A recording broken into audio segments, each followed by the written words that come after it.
siguro pwede blue chips. But dun sa mga gustong nagpapawis yung puwet during trading hours, dito tayo sa basura trading. Kaya yung mga traders na yung mga traders na anong tawag dito? Yung mga traders ng basura, talagang maraming buhok sa puwet eh. Palaging nagpapawis. Tingnan natin RLT. Ayan sabi ni Igo. May pag-sideways. Sumideways dun sa after nung AOTS na siya dito eh. Parang gustong mag-ala nito. Ala Tugs. Or ala Alco or ala LMG. Halos same sila ng anatomy ng LMG.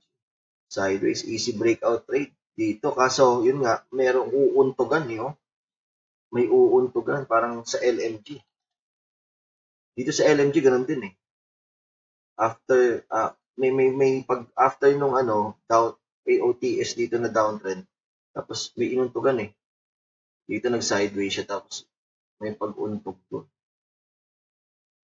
Ito yung mga, if si Z and yung ibang mga ZFTs, ito yung mga iniiwasan na nilang play. Kasi na lang to, ang tawag dito, latak plays. Kasi ito yung mga nagparabolic before, and then after parabolic kasi namamatay na yung stock, it could consolidate for a very, very, very long time. So, yung mga Alco, yung mga LMG, yung mga RLT, ayan, mga latak plays. But, of course, it's not casted in stone, Meron tayong mga ilalagay na trigger points yan to tell ourselves na, uy, hindi na to latak plays, MRC, ganun din yan. After magparabolic, just like what happened to Tugs. Diba? It was a latak play. Dito may AOTS, inverse AOTS ka na dito. Then, latak play until nag-breakout dun sa dito. Ayan yung parang point of sinabihan ka na yung market na hindi yan latak play. Iba yan. May panibagong play. Tayo dito na tinitig. Kaya nag-sideways. Ganyan din yung nangyari sa To Go before. After niya maglatak-latak dito, mga ganitong the moves ng To Go. And if makikita niyo dito, after niya, usually consolidation ayun So dito may latak may paglatak dito Nagparabolic dito, tapos namatay, then may mga may mga dito, mga latak play. Tapos nag-sideways. So after this sideways, dun na parang kung na-breakout dito, medyo matagal nga lang. Pero ito yung sinabi ng market na, teka, tapos na, meron tayong panibagong play dito. So ganun din si To Go ngayon. After nagparabolic, it's supposed to die unless otherwise stated by the market. Susundan lang natin yung market. Pero so far, ganun yung reading natin sa kanya.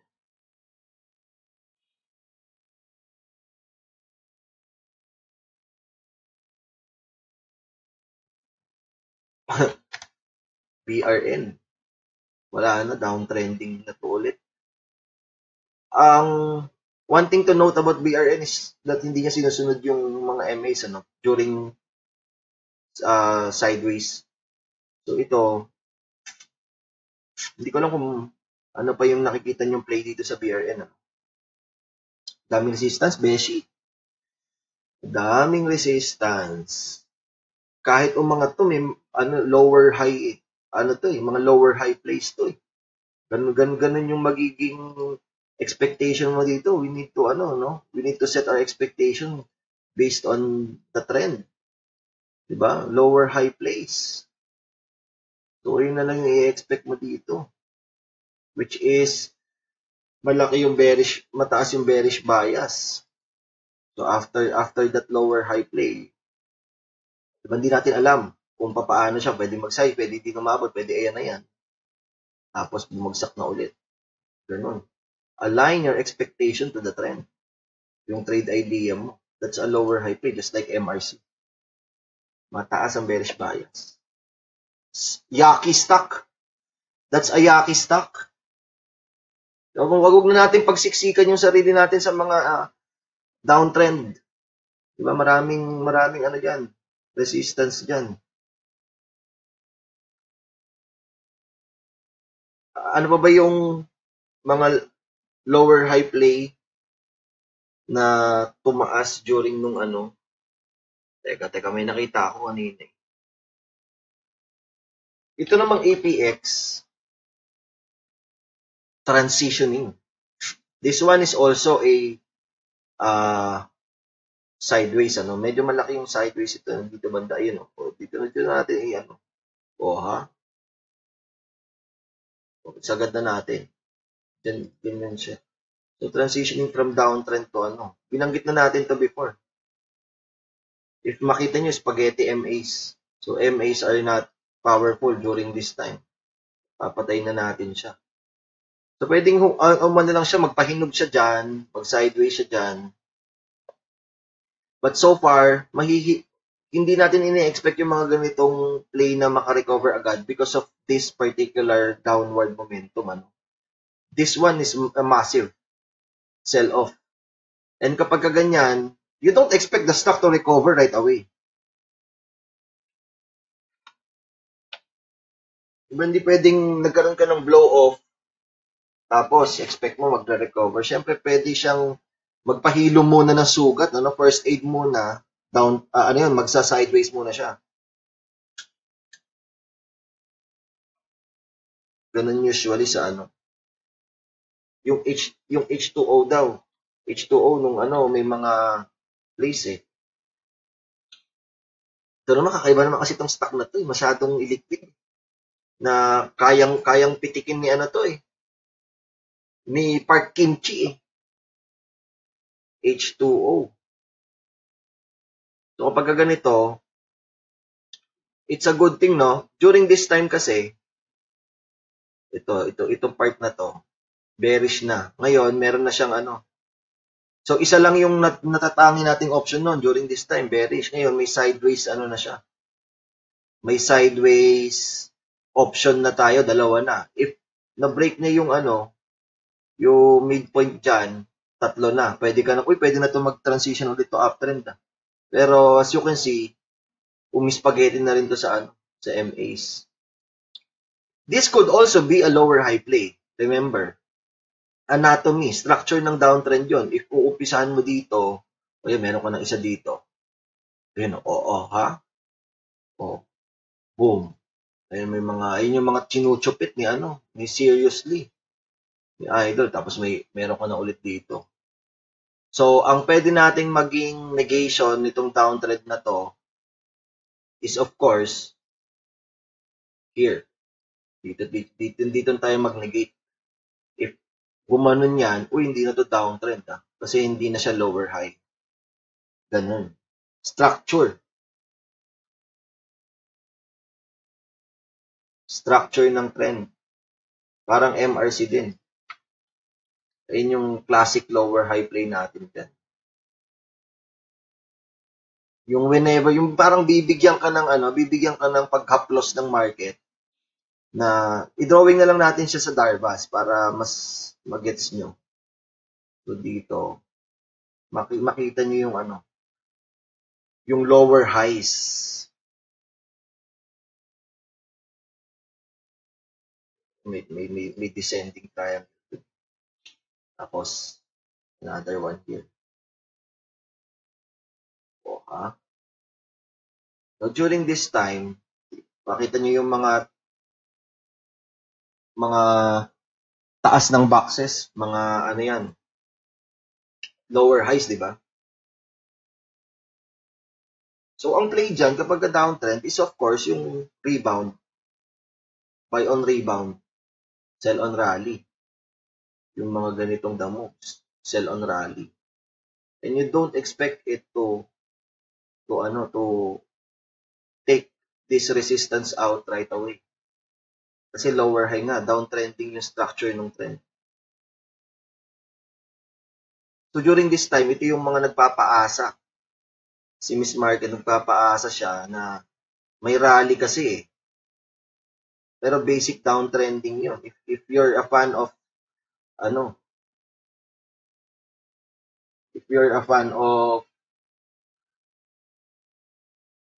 trend structures, that's your basic downtrending setup. Yung mga nakakakumikita dito, yung mga players that are profiting from the hopes of those na umaasang mag-breakout siya ulit, mag-uptrend siya ulit. So, kailangan nating makahanap ng, first is from here to transition, this should break out. That's one. And what's very important is this should make a higher low, higher than this one. Very important in the structure. Ayun yung magiging first higher low niya for it to take out yung previous resistance. So, ang magiging natin dyan, ang magiging point of negation or kung saan mali na yung downtrend bias natin, siguro pwede dito. Here. Dito. Which is malapit na rin pala, no? Sa So, ibaba natin siguro dito. Sign of strength. Dito, yung breakout na to. Yung maging sign of strength natin. Na, uy, teka, iba na to Hindi na to downtrend Baka it could be transitioning. Ang magde-decide pa rin yan yung higher low dito. That's your basic Pero so far, ang structure nito is downtrending. What we expect is for it to go down, to continue its course because it's the trend is your friend. So, pagka bumagsak siya dito, yung mga gustong kumita na naman to profit from the hopes of others, ito yung hahabulin nila na play dyan, yung another lower high. Kasi, ang maganda sa DNA ng MRC, when it creates a lower high, medyo profitable. Medyo kung kikita ka ng medyo malaki, ito, tignan mo to. This one is 47 from its lower low to lower high. Yun, 47% din yun. Kaya unlike yung mga place like X,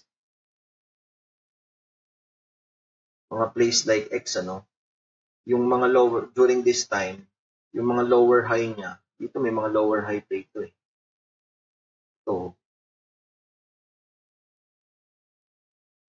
structure ng trend, ang price range nito is baba lang, 12% lang. CHP din ganun. Basic downtrending stock. Ayun yung mga lower high, kitang-kita There's one here. Na kapag ganito, masyadong mabilis, hindi na namin binabounce play sa ZFT yan. Except for this one siguro.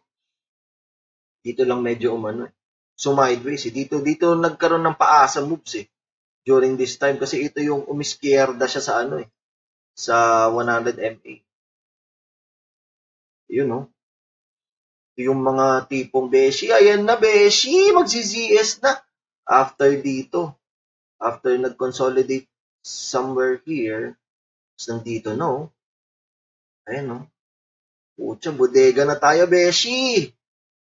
Ito yung candle of hope, false hope. Ayan ZS na to bukas. Yung mga gusto mag-anticipate, yan pumapasok.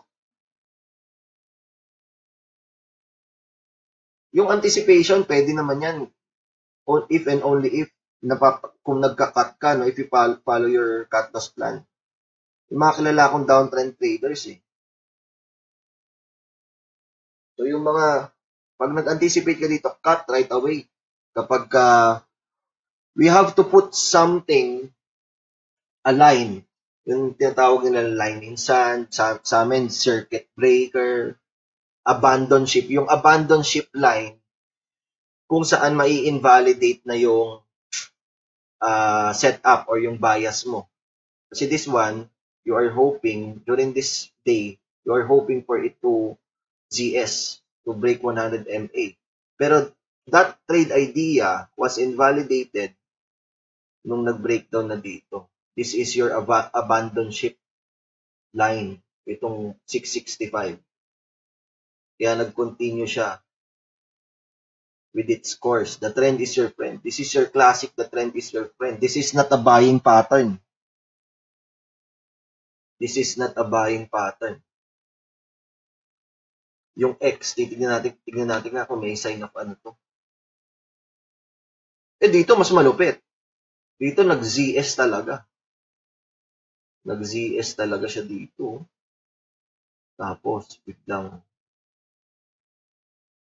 kumana. Diba? Hindi nakapag nag-ZS, there's a rally. Now, the problem with this one is hindi nakapag-create ng significant higher low, at least above 100 MA. Ayun, dito yung circuit breaker mo yan. Dito banda. Ayun, yung breakdown na to. Ito yung parang, it's supposed to create a higher low. Diba? If your reference is this low, so sana man lang nandito yung higher low niya. Ito, medyo malamya. Pwede pa rin naman tong higher low because this one is still higher than this one. Kaso, sumideways lang din to si Beshi.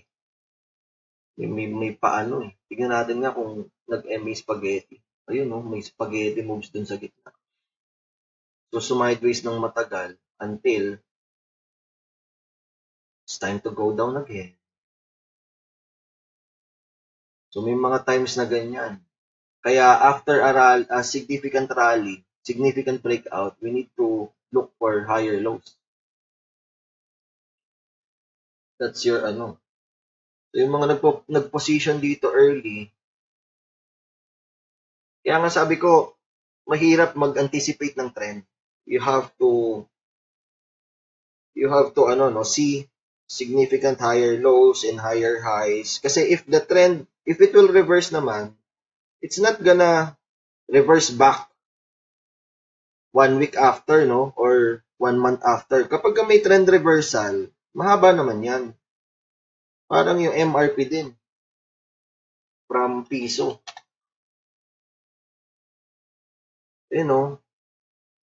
Diba? Mahaba yan eh.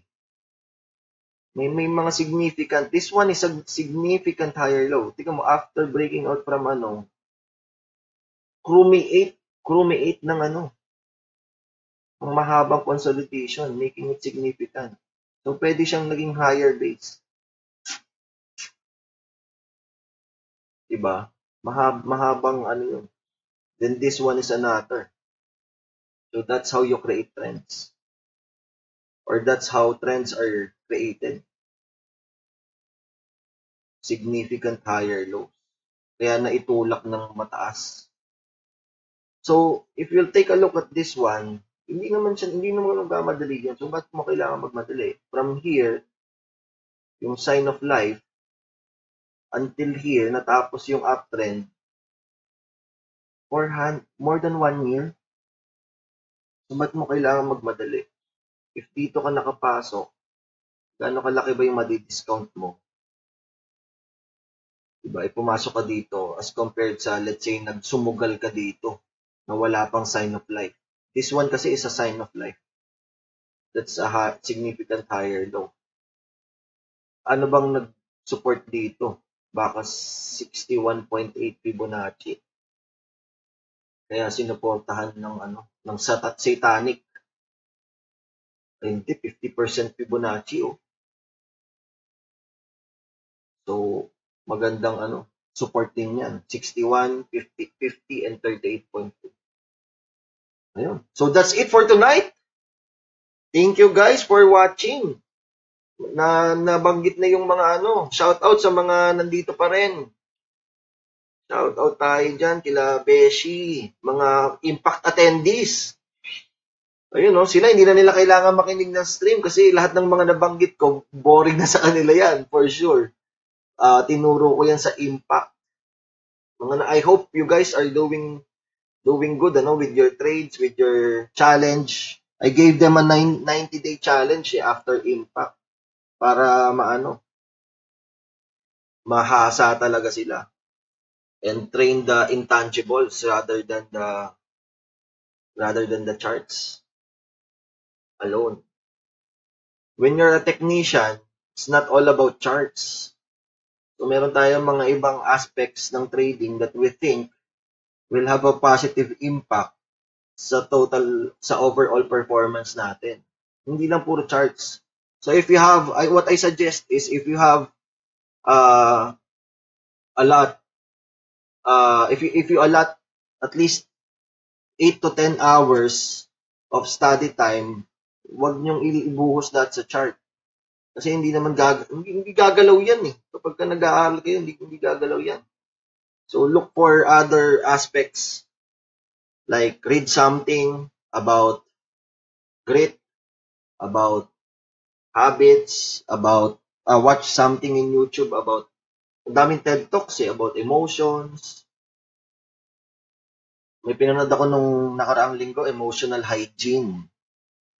Very good TED Talk, emotional hygiene, parang parang physical hygiene din daw. If kailangan mong maligo every day to attain good physical hygiene, sa emotions, ganun din daw. Kailangan mo aalagaan mo yung hygiene mo sa emotions.